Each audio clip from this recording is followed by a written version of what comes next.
Oh, wow.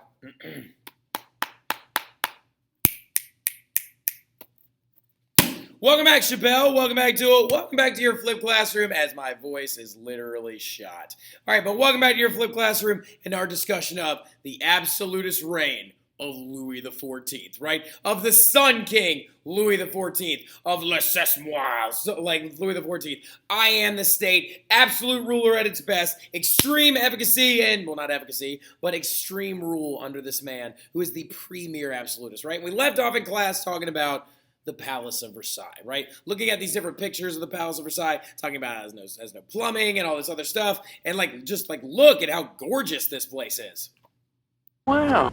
Wow. Wow. Wow. Wow. Wow. Wow. Wow. Wow. Wow. Wow. Wow. So now look, but going into it though, we discussed the creation of this and his ability to separate himself from the nobility in general, right? We talked about the Fronde rebellions a little bit, talked about how he almost died, of course, due to all these different assaults on his power, and how basically he faked sleeping one time and a bunch of them left. But the creation of this palace gave Louis the ability to extend his power further than anybody ever had, right? So the power of Louis XIV is a very, very serious thing, right? First and foremost, he did what is known as ruled from home, right? The Palace of Versailles was the centralized location of his throne, his energy, and also of his absolute reign that occurred in France, right? The Eminence himself, well, not the Eminence, the Red Eminence is Cardinal Richelieu, as we know. The Sun King himself ruled completely from the halls of the Palace of Versailles and the establishment of this thing known as his royal court, right? His royal court, of course, okay, when you're talking about court and court life,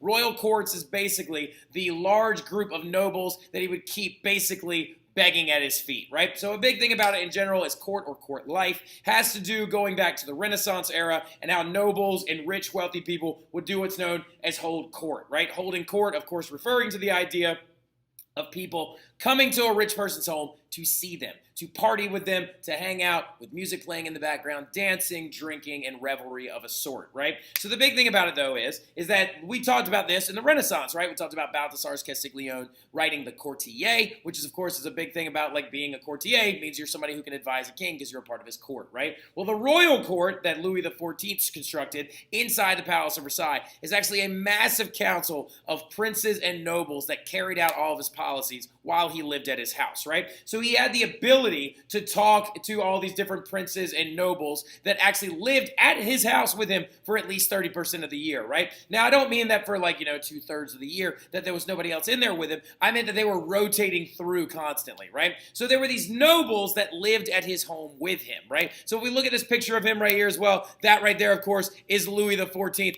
And look at the cavalcade of nobles that are actually on the stairs watching him address this other noble that is coming before him who happens to be a sword noble, right? So something that you need to understand as well about the growth of French society is that there are two types of noble that existed in France, right? This all actually started with Henry IV, Louis XIV's grandfather, and they actually are what's known as sword nobles and robe nobles, right? Now, sword nobles are former members of the military or nobility that had earned their right, prestige, tradition, honor, and hereditary lands through military service, right? Going back sometimes generations. So we'll talk about one very famous sword noble a little bit later on, a man by the known as the Marquis de Lafayette, which of course the city of Lafayette is of course named after him, right? Now, interesting fact is it was originally known as Vermilionville. Now, going into it though, that sword noble, as you see bowing before the king, they are ones that actually earned those rights through military prestige. They were also the only people in French society that were allowed to carry an open weapon, of course being a sword, that they were allowed to actually carry around with them.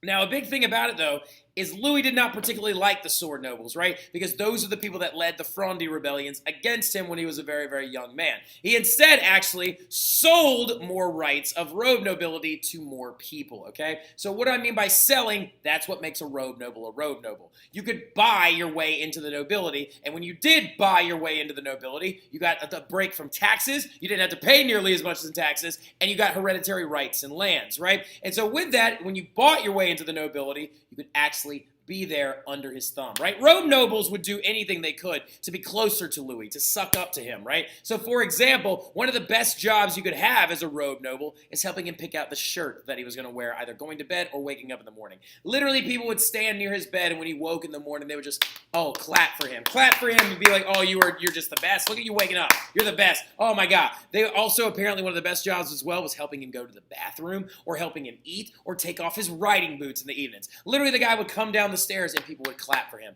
Those were the robe nobles that lived at his royal court that would do his bidding and carry out all of his policies, right? Now, another big thing that you need to understand about Louis XIV is he was an uber Catholic, right? Now, as in uber, as in very extreme. Now, the big thing about it, though, is like, as a very, very strong Catholic, he greatly disliked Huguenots, even though, ironically enough, his grandfather was one. The big thing about it, though, is he actually destroyed Huguenot churches, schools, and tried to force conversion, causing a huge amount of Huguenots to actually leave the country of France and run away. He also is going to do something very, very big and important. He is going to revoke the Edict of Nantes, right? The Edict of Nantes, the document that said that Huguenots were allowed to practice freely inside of France, is going to be revoked by Louis XIV, even though, again, his grandfather is the one that brought it into power, of course, Henry IV, i.e. Henry the Great, right? So going into it, though, as well, his royal court that existed from him within Versailles is very, very important. And it's basically the epitome of why, or the epitome of why, Louis XIV is considered the absolutist, right? He would force robe nobles to come and watch his ballets. He would force robe nobles to enact his policies. He would use the intendants set up by Cardinal Richelieu to enforce any kind of jurisdictional idea that he wanted to do. Now, how was he able to pay for all this, though, right?